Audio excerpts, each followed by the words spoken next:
Would you rather draft Travis Kelce or Melvin Gordon? Travis Kelce, 100%. That says it right there. You're listening to Let's Talk Fantasy Football, where men of fantasy genius have realized, hey guys, we don't need real football skills to dominate on the fantasy field. Yeah. So slap on your pads and grab your helmet. Shit's about to get real. Welcome back, ladies and gentlemen, to another edition of Let's Talk Fantasy Football. I am your host tonight. My name is Nick Walsh, and I am here with the one, the only, Matt Rodgers. Rodgers, what's up, dude? Hello. That's a little more tame than your last intro, but we'll take it. It'll work. We're back here for the AFC West Part 2. A little bit of inside baseball. We were just doing the AFC West Part 1. We took the get more beer and have a smoke break, and now here we are. So this one will be fun. It'll be good. We're going to talk about the Broncos and the Chiefs. We're going to start with the Broncos. But make sure you guys are keeping out. We're going to be finishing up these divisions so we can get to all the news. Training camps are open, so it was great today. At work, I pulled up Roto World's player news or whatever, and like for the past month or so, you know, you get maybe like 10 to 15 like player notes a day or whatever. And I was on the third page of player news at like 3 p.m. and it was only back to like their noon updates. So I was like, oh yeah, baby. I want all these updates about how Kenyon Drake has lost 5 pounds. Like, give me these fucking updates. It was really, really nice to get. I really enjoyed it, and I'm going to enjoy it going forward. So very pumped on it. Have you been doing any of the same? Getting these training camp updates in? I mean, I should. You got to send me some links and stuff, dude, because currently what I do is like all my fantasy decisions. Like, you know how like that octopus is on ESPN for the March Madness stuff that picks like the thing? I do that with my senile grandma. I'm just like, Grandma, who should I start? This guy or this guy? And she's just like, that dude, I guess. And that's you go, Grandma, who should I start? And just out of nowhere, she goes, Jerick McKinnon. It's like, Grandma, how did you know that name? Right, exactly. Meanwhile, she only watches like Fox News 23 hours out of the day, but she knows to pick Jerick McKinnon. Absolutely. That's the way the world works, I guess. Yeah. So, you know, in these future podcasts, we will be going through the news. I guess the big news today was that the Giants wide receivers are all hurt. Corey Coleman tore his ACL and Sterling Shepard's hurt, so they might sign Kelvin Benjamin. Huge news, I know. Huge downgrade for Eli, who I was going to take in the 4th round, but now I'm not really sure as much anymore. I can't continue with that. It's making me upset. I had no opinion on any of it, and I did not hear about the Kelvin Benjamin thing, but I'm most upset that when you said it, I was like, I'm going to fucking draft Kelvin Benjamin. Oh, God, why would you do that? Yeah, I'm not going to do it, but I thought it, and that's what's wrong with it. All right, let's get into some teams that actually matter here a little bit. I say that, but like this first team really doesn't matter that much. We're going to talk about the Denver Broncos. So big changes this offseason. And actually, I'm going to get into my theory here in a minute, but so the big picture changes were sort of Vic Fangio is their new head coach. Fangio has been the Bears defensive coordinator, which is a loss for the Bears. He is a defensive genius. Hopefully he can do some things with the Broncos. We know they have a very talented defensive roster. So I think they'll have a good defense this year. They also brought in Rich Scangarello, I hope I'm pronouncing that right, as the new offensive coordinator. He is a Kyle Shanahan disciple, so expect the zone running scheme that Kyle Shanahan is so known for. You know, we always talk about like the X receiver in Shanahan offenses and how that's so featured. I don't know if that really applies here based on the talent that we have. But the big thing there is basically, I think they're going to run the ball a shitload. I think the defense is going to be pretty good. And I think that plays right into their brand new quarterback, because as we know, Case Keenum is now on Washington, and they have brought in Joe Flacco. Now, Joe Flacco is currently going undrafted in fantasy leagues, which is insanely correct. And before we get into sort of the details on this, I'm going to lay out my whole theory. I framed it as a conspiracy theory. I don't know if it really is. I think the trade for Joe Flacco was a stealth tank move for them to be able to draft either Tua or Justin Herbert after this season. because we all know that Joe Flacco is washed and at his prime was about mediocre. I know the whole Joe Flacco is elite meme and whatever, but I think they traded for Joe Flacco as a move to be like, hey, we're not really mailing it in because we're not like, playing some third round draft pick as like our starting quarterback, but we actually are mailing it in. And I think they did that on purpose in order to tank NBA style and get a very high draft pick, get a good quarterback, and then like once they have that, good young quarterback going, then it's the second to third year of this new regime sort of, new regime system, and then you have some familiarity and that sort of thing. And at that point, they will try to be good. Do you think that has any merit, or am I just out to lunch? I actually do, now that you said it that way, because it also happened right after the Chargers finally are like putting it together to be a consistently good team, and then the Chiefs just like were like, yeah, in your face, dude. And the Broncos were like, all right, we had our moment. Let's do it this way. I definitely like that. I also think that Joe Flacco in the Denver Air may have a higher completion percentage on passes over 60 yards than he does like between 10 and 20. I don't think you're entirely wrong on that. He is an extremely strong-arm guy. He's been weirdly like very low in terms of completion percentage on deep passes the past couple of years. But which is his whole reputation is he can just sling the ball downfield. But at this point, I think he can basically do nothing of value. So we'll see. They don't really have anyone behind him that they're gonna like bring in and like unseat him. So it seems like the Flacco show at this point. As I said, he's going undrafted. There's no reason to draft Joe Flacco. Am I wrong? No, you're very unwrong. All right, let's go through these pass catchers. I don't think this will take long. The first one going is Courtland Sutton, 8th pick in the 9th round. That's wide receiver 42. Sutton last year theoretically should have produced. He had nearly 1,200 air yards, which is average depth of target times number of targets, if you're not familiar with that metric. But Sutton in his career just really hasn't shown the ability to convert any sort of targets or air yards to actual production. Like maybe that'll change this year. I'm not buying that it will, particularly with Flacco as his quarterback. I'm not fucking touching Courtland Sutton. We talked about Tyrell Williams last podcast, like would take Tyrell way ahead of Sutton. Yeah, I think that's fair. I might buy a little bit more into Courtland Sutton just because I think that he's a better receiver than we've seen so far. And I think that, like, I'm thinking, like, career-wise also. I also think that the Broncos, to your conspiracy theory, with Joe Flacco, they will be down often, and I think that they're going to have no problem. While they will be run first, like you said, run-heavy offense, just like at the end of games, just Flacco slinging it, like, dangerously. And I think that Sutton has proved to be like a deep threat and like a kind of end zone target, not in the way Tyrell Williams has, since we're talking about him, but I think that like right in like the wide receiver 4-ish, 5-ish range, I think that I'd be okay with that a little bit. I would. Okay. I mean, you definitely, I don't think you're wrong with any of that. Like he's still a young guy. He might be able to convert his opportunity to actual production this year. I'm just not on that side this year. And the other guy who's going to play outside with him is Emmanuel Sanders. So Sanders, if you're not aware, he's being talked up in camp as, doing really, really well, which is surprising because he's a 32-year-old coming off an Achilles tear. An Achilles tear is not an ACL tear. It's in 2019, an ACL tear is a serious injury, but it's something you can come back from pretty easily within a year sort of time frame. And Achilles tear still really isn't that. I mean, last year, everyone was high on Deontay Foreman as the running back for the Texans. He still missed almost the entire year after his Achilles tear. And everyone's really low on him this year. And I kind of like him this year, which we'll talk about probably in the AFC South podcast.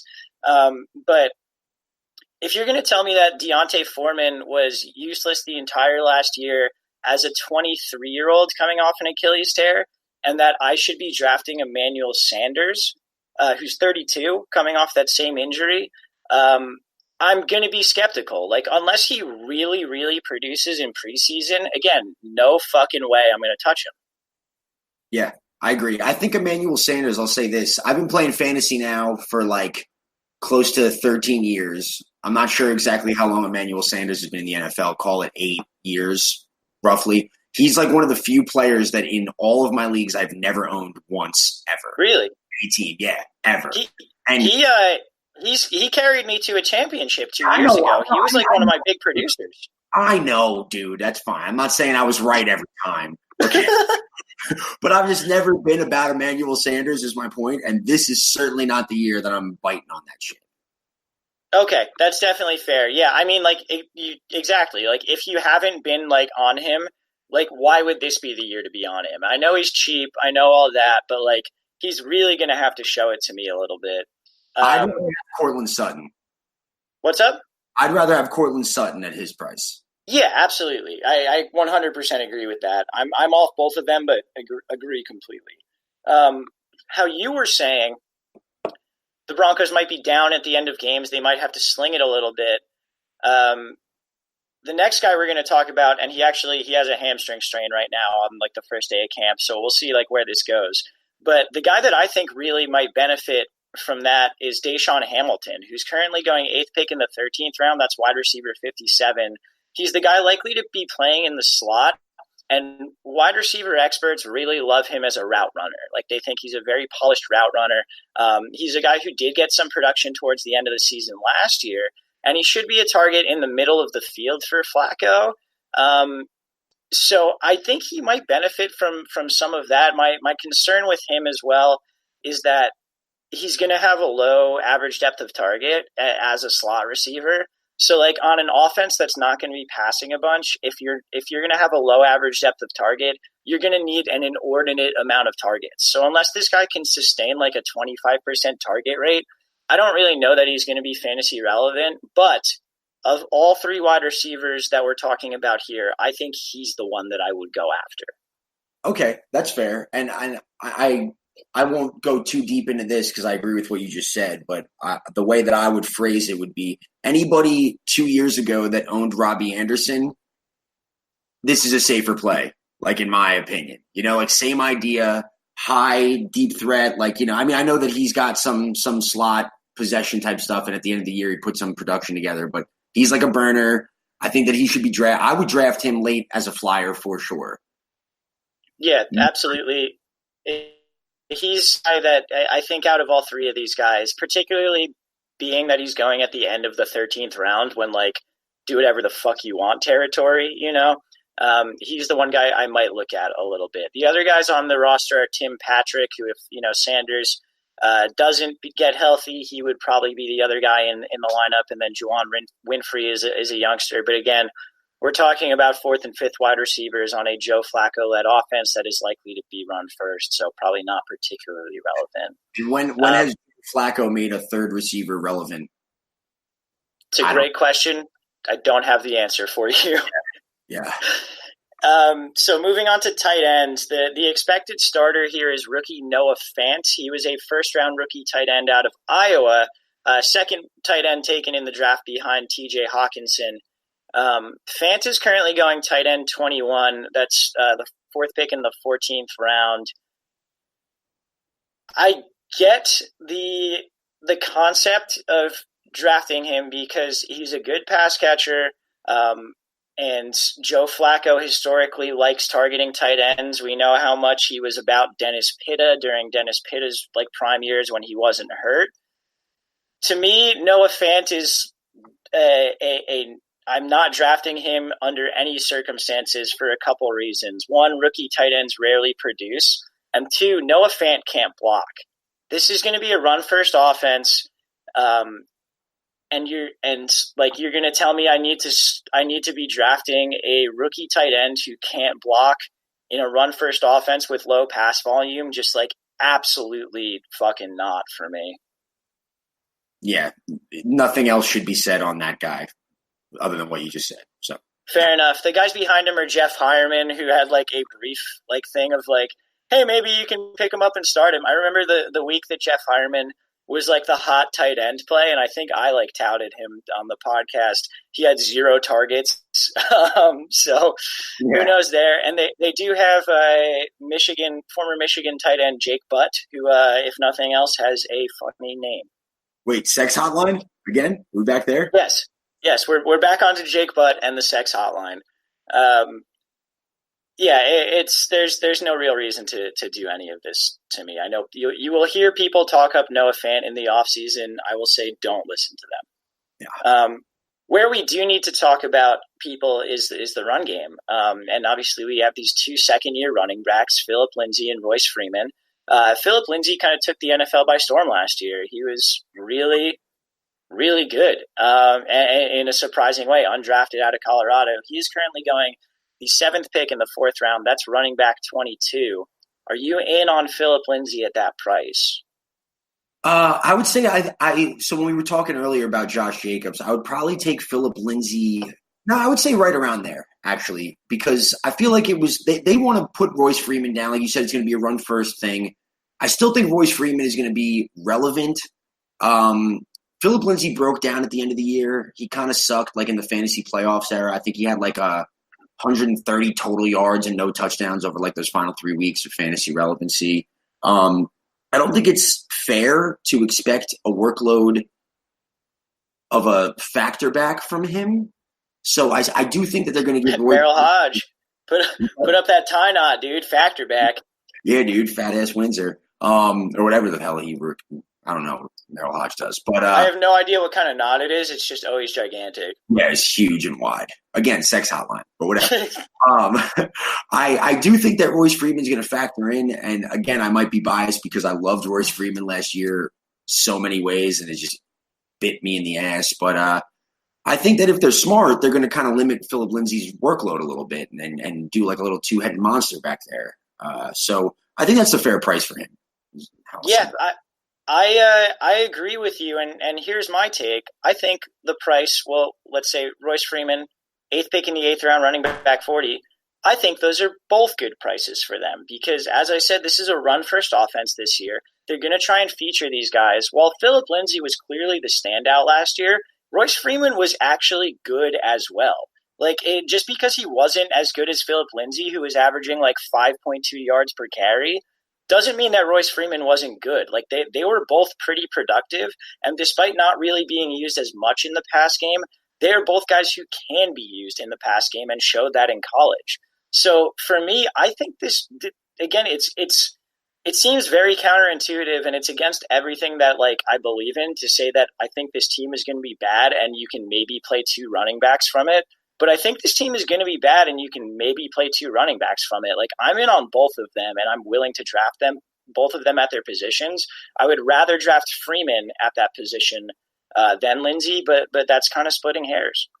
See, but I think that it goes back to what your conspiracy theory is, and I think you're right in what you're saying, that last year I think the Broncos falsely thought that they had a chance at still being a factor in that division. So once Phillip Lindsay went off, they were like, we're riding this horse all the way to try and stay relevant. Now I think they've kind of realized they're taking a back seat and they want to develop. And I think they're going to go back to their original game plan of we drafted Royce Freeman this way for a reason. Phillip Lindsay is obviously a standout surprise. And I think they're going to go more back to their roots, for lack of a better term, and try and develop these guys. And I don't think Royce Freeman is going to be as much of a afterthought as he was this past year. Yeah, I completely agree. And how you were saying, the team will be down and they might be willing to throw it around at the end of the game. Part of feeding into my conspiracy theory again is will they? Or will they just be one of those teams that just kind of sticks to the game plan and they're down 28-7 and with 7 minutes to go in the 4th quarter and Freeman's getting a carry for 6 yards. Right.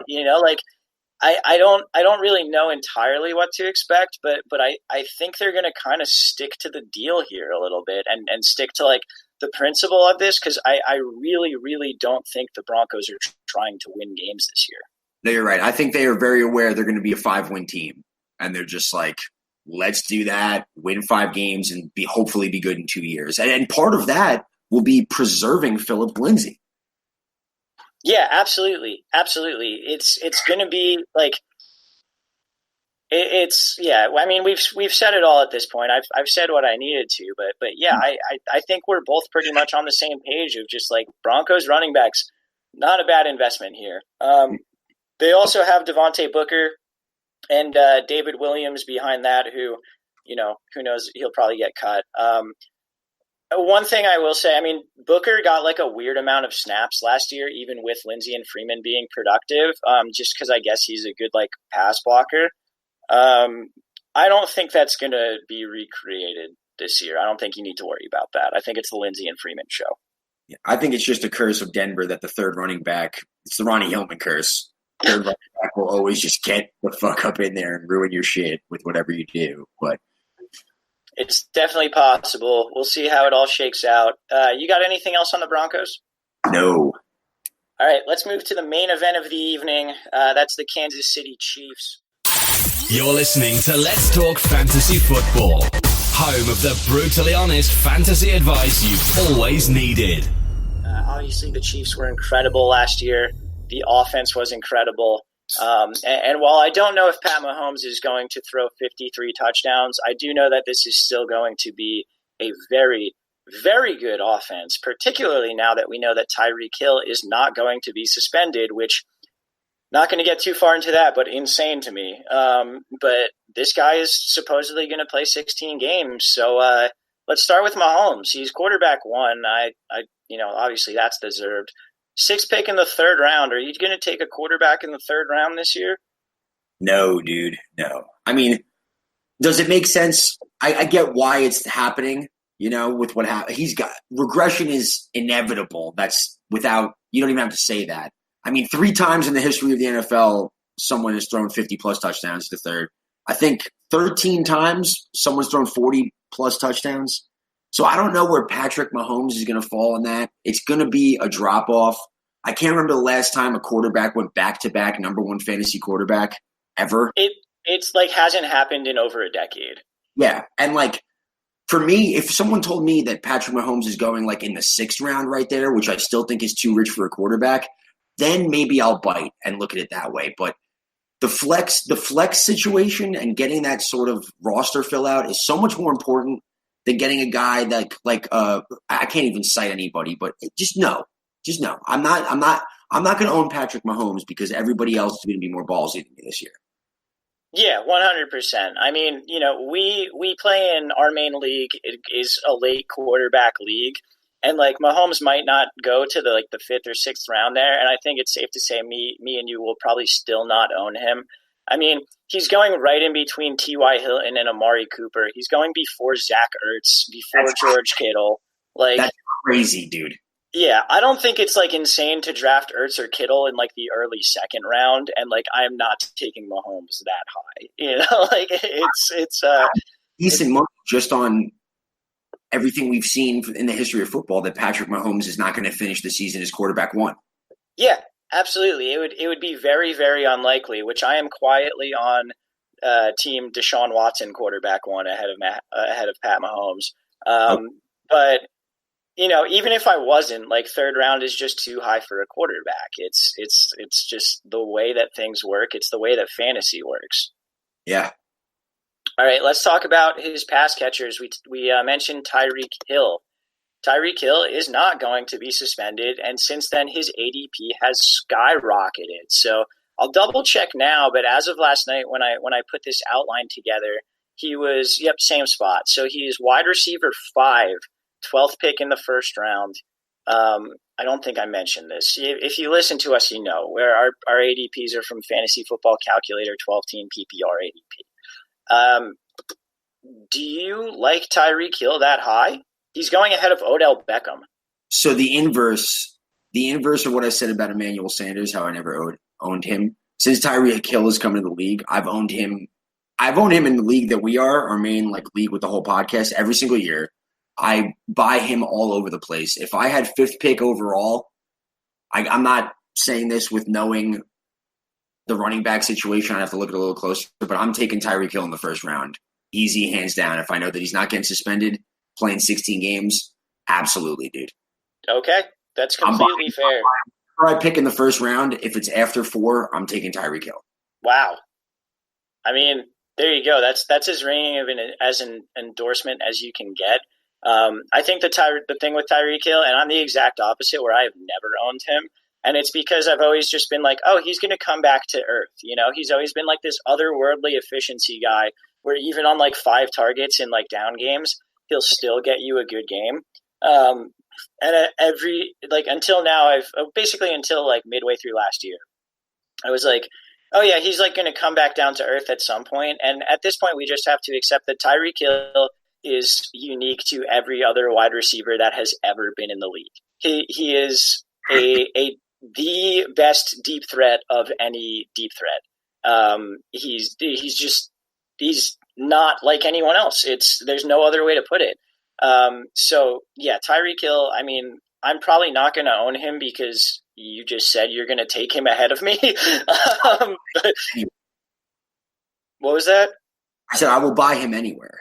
Yeah, anyway. And you're not wrong too, because he's just completely otherworldly. I mean, there's not too much else to say other than that. You really can't pay too high a price for him. The way I'll just to wrap that up with him is that he's got that Antonio Brown situation where, yes, he's got a high floor and he's elite, obviously, and going to put up monster wide receiver numbers, but he will win you weeks with like 35, 40 PPR points every now and then, relatively consistently for what 40-point weeks are in PPR. You know, like he's good for 2 or 3 of those every single year, it seems. And while we were talking about Pat Mahomes, that I do think he's going to drop off a little bit, I mean, this is an offense that last year averaged 35 points per game. Like that's something where you're going to take a slot type wide receiver speedster that can put up those numbers on an offense that monstrous and that high powered. Like what are you choosing over that? You know, who's going number 1? Who's going number 2? That's how I look at it. Is that this guy is just as good as that? That's my thing personally. Yeah, no, it makes complete sense. I mean, there are other wide receivers that I would take over him, but no one else in the league is more likely to get you 150 yards and 3 touchdowns than Tyreek Hill is. Yeah. And that's pretty much in perpetuity until he falls off, I think. The next guy that we have here, Sammy Watkins, 12th pick in the 7th round, wide receiver 34. I find it exhausting to try to have an opinion on Sammy Watkins. Like, I don't care. I'm not going to end up with him unless, like, he really falls farther. I know it's this great offense and everything. I can't have a take on him. Yeah, I've thought for a few hours over this whole podcast. He was the one that I didn't really know what to say, and you said exactly what I needed to say. I just don't. I'm tired of talking about this dude. Yeah, I mean, you know, he got hurt midway through last year as well, so there's that. That seems to be a thing that he does. He might get you some valuable weeks. He might get you some wide receiver 2 weeks. To me, it's not worth it when there are just always other guys on the board that I would rather have.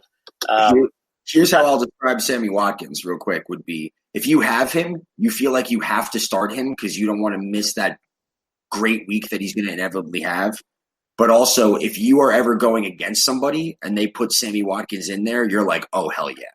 I love dude who's playing Sammy Watkins against me. Idiot. Yeah, 100%. And I think he's sort of looking at the ADPs. He's kind of like almost like on a fulcrum of like guys I want and guys I don't want, because going right ahead of him are the Christian Kirk and Will Fullers of the world. Sterling Shepard's there too.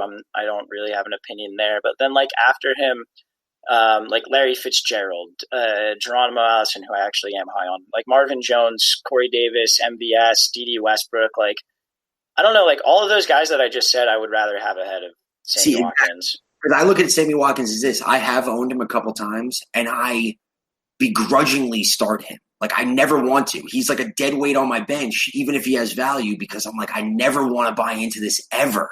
How the fuck, and just like looking at the ADPs, how the fuck are Kiki Cutie and Curtis Samuel going after him? My goodness. I would start each of them every week. I would start a lot worse players over Watkins every week, partially like because I just don't want him to burn me, but I never would feel good about it. And he also sucks because you feel like you have to. Yeah. You're like, I feel like I got to throw him in that wide receiver 4 flex conversation. And you know you shouldn't, but you feel like you have to. And that's the worst part about owning him, is he's dead. Yeah, it's. I mean, we talked about how we didn't particularly want to own Tyrell Williams. I might rather own Tyrell Williams. He's going in the 12th round. Like, it's not. Hell yeah. I'd rather have Deshaun Hamilton, dude. Yeah, it's not a situation I really want any part of. The other guy going off the board, and I think this will stop soon, but Mecole Hardman is currently going the 10th pick in the 12th round. That's wide receiver 56. He was drafted, and I think it's clear at this point that he was drafted as sort of insurance if Tyreek does not play. Not that anyone can replace Tyreek, but he is in the Tyreek mold. And to me, if Tyreek's playing, like, completely worthless, should not be drafted. Yeah, I agree. I mean, that sounded so mean when I said it. Mecole Hardman, if you're listening, which you are not, I do not think you're completely worthless. That was just in the terms of fantasy football. Anyway, go ahead. So tunnel vision that I think if they had a second receiver that was better than Sammy Watkins, he wouldn't be relevant. But it's just that Sammy Watkins sucks so much that he's relevant. So here's, I guess, another take here. I think Demarcus Robinson might be able to beat out Sammy Watkins. Demarcus Robinson, I think, is kind of good. He's not getting drafted at all, and they're not going to roll out in 3 wide receiver sets. They're not rolling out Hill, Watkins, and Hardman because Hardman is a Hill clone. So you don't need him in that sense. Robinson to me becomes the third wide receiver there, and if he's on the field, I kind of like him to be more productive than Watkins. Is that a crazy take? No, not at all. And I think at the very least, maybe early on it is. If you drafted that way, people might be like, what the hell are you doing, dude? But yeah, I mean, I'm not going up into the 7th round to take DeMarcus Robinson. No. I'm saying if you took him late as a flyer, week 6, I think that conversation is way, way different than draft time. You know what I mean? I think that he could be way more relevant season long, but it's just week 1 and drafting. Are you going to own him on your team? No, you want to keep an eye on him. But yeah, I would not be shocked by what you just said at all. He might be depending on how the next month or so goes, but he might be a 14th round flyer for me in some drafts. I don't think that's completely out of the question at this point. Am I wrong in saying that he may be tied with Tyreek Hill, but is he the longest tenured Chiefs receiver? He's longer than Watkins, I think. At least longer than Watkins for sure. Yeah, and I mean 2-3 years, but part of that too is he's guaranteed a roster spot. He's their kick returner, right. He's a guy who's gonna be there, and if he's getting on the field in 3 wide receiver sets, color me intrigued there. And it's for the price. Yeah, exactly. You're getting him basically for free, whereas you're getting Watkins for the same price as all those wide receivers we talked about. As well as the same price as Latavius Murray and Austin Eckler, All right, so I think we're in pretty solid agreement on that. There's not a ton of discussion to be had at tight end. Travis Kelce is obviously the tight end 1. I think the one question you said at pick 5, you would be willing to take Tyreek Hill. How early are you willing to take Travis Kelce? All right, so you called my shit because there's no reasonable theory to differentiate the two with what I said about Tyreek Hill. But as a man that is taking Gronk in the 2nd round in a less of an upside, attractive situation, I'm taking Travis Kelce. Say I'm in a 12-team PPR league. I wouldn't want to go 1st round, but I could. I would say 15, top 15 pick overall. Okay. See, I think and looking right now at how everything kind of lays out, I think 10th pick I'd be willing to take Travis Kelce because that's behind the top 4 running backs. It's behind David Johnson and it's behind DeAndre Hopkins, Devontae Adams, and Julio Jones. I think I take Travis Kelce right there. See, I want to say this because I've started. This is also self-reflective. Why would I not take Travis Kelce over Julio Jones or David Johnson at this point? I think that I like Travis Kelce more. Yeah, I can't make an argument against it. I mean, we always talk about how you can stream tight ends and, you should wait on tight ends and try and see what can hit. But if you have an elite tight end, that is a game-changing thing every single week. That is better than – I'm not going to make references that I would have in the past about sex hotlines, but that is a luxury that is unknown to most people in your league of fantasy. Yeah, I mean, Kelce's getting you 5 catches and 55 yards on his worst weeks. Like that's just what he's doing. And his top weeks are going to be 2 touchdowns and 120 yards. So, yeah. I mean, like that kind of production from tight end, when there are people who are streaming tight end and getting fat zeros out of Jeff Hireman, like it seems worth it to me. Kelce, I would equate Kelce on a low end wide receiver 1, high end wide receiver 2 type start as far as value. If like they got rid of the tight end position and it was all lumped into whatever, Travis Kelce is a top 11 wide receiver for me. Oh, 100%. I'm taking him over Antonio Brown if he's a wide receiver. Right, exactly. That's what I've talked about this with Shrek on these podcasts. I don't think it's insane to take Kelce and your pick of Ertz and Kittle as like a swing. If you can play tight end at flex as the 1-2 swing, like it's not my preferred strategy. I don't think it's crazy. Would you rather draft Travis Kelce or Melvin Gordon? Travis Kelce, 100%. That says it right there. Yeah, absolutely. Yeah, so if you couldn't tell, we like him. He's pretty good. That dude's hot. That's also true. He's hot, and I think he's funny. So he's got everything working for him. He's a great tight end, gets you a lot of fantasy points, very attractive, and probably a funny dude. So there you go. Yep. They also have Blake Bell behind him, who is a funny he's like a guy who I think he's a former basketball guy who like people thought was going to be like maybe the next Jimmy Graham at some point. It just tickled my fancy that he was there. But anyway, doesn't matter. Let's talk about the running backs. Damian Williams, how high are you going on him? So I think I'm going exactly where he is. Okay. Solely because I don't think that he is great as far as like the past Chiefs running back. So I'm looking at it this way, theory. And Andy Reid, and more specifically Chiefs running back right now, is a top tier, top 10 running back every single week, right? Yeah, absolutely. I think that Damian Williams is the least skilled in that situation that we've seen in a long time. And I don't know if he has the ability to be health-wise sustainable for a full season. But the way that offense rolls with targets and checkdowns and receiving yards and receptions for the running back makes it extremely attractive to me. That I think that you can't justify.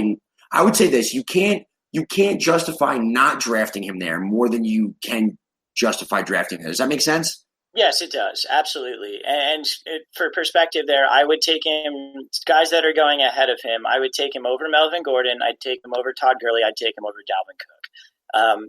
I mean, you said it. An Andy Reid number 1 running back is going to be a top 10 running back every week. So if Damian Williams is in that role, which I think he is going to be, then it just makes complete sense to take him where he's going. Right. And the reason I know some people are, like, what if he doesn't keep the job or that kind of thing? Here's the thing. Carlos Hyde fucking sucks. He's a bad running back, like at NFL level. Again, Carlos Hyde, if you're listening, I don't have anything against you. Carlos Hyde was outperformed by Matt Breida in San Francisco. He was wildly outperformed by Nick Chubb in Cleveland. He went to Jacksonville and didn't get any fucking carries instead of like fucking Corey Grant and TJ Yeldon. Like, he's not going to beat out Damian Williams for this job. He's just not going to. You play this podcast in the Chiefs locker room before week 1. Hardman and Hyde, they're just gonna be like, "Fuck these dudes." Yeah. Man, I fucking hate Walsh. No, I mean they have some intriguing guys behind that. Like, there are people who know more about these things than I do, who think Darwin Thompson and the 2 Williamses behind Damian might be a little bit interesting.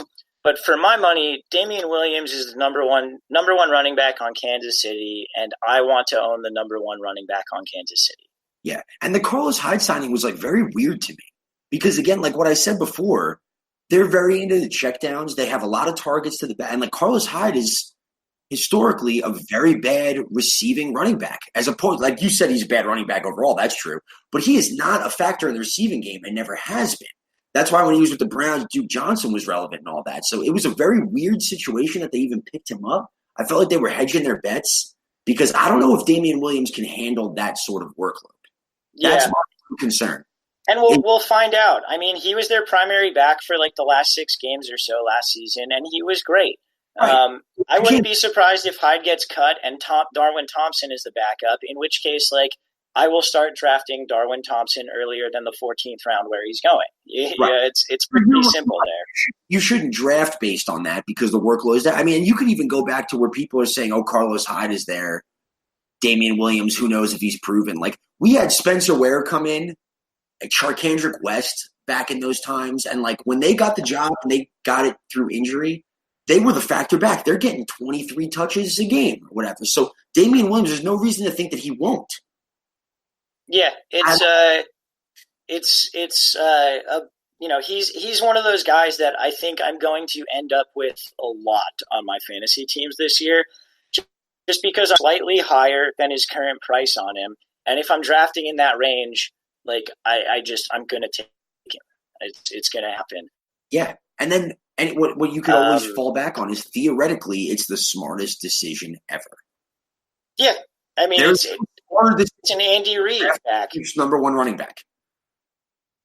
Yeah, it makes complete sense. I think that pretty much does it. Do you have anything else on the Chiefs, dude? Let me see. Definitely no. Fair enough. All right. Well, this has been a ton of fun. I've really enjoyed it. Rodgers, before we go, again, make sure you keep an eye out for those last 2 divisions. That's going to be the NFC West, which I am pumped to talk about the Cardinals, as everyone I think knows, and then the AFC South, which I am pumped to talk about the Colts and the Texans, as I think also everyone knows. So keep an eye out for that. Rodgers, you got anything else for the people before we sign off? No, man, just very happy to be back in the swing of things, dude. Yeah, it's great to have you back. This has been a ton of fun. Really enjoyed it. For Rodgers, I am Walsh. We are Let's Talk Fantasy Football. Later, podcast. This has been Let's Talk Fantasy Football. Thanks for listening.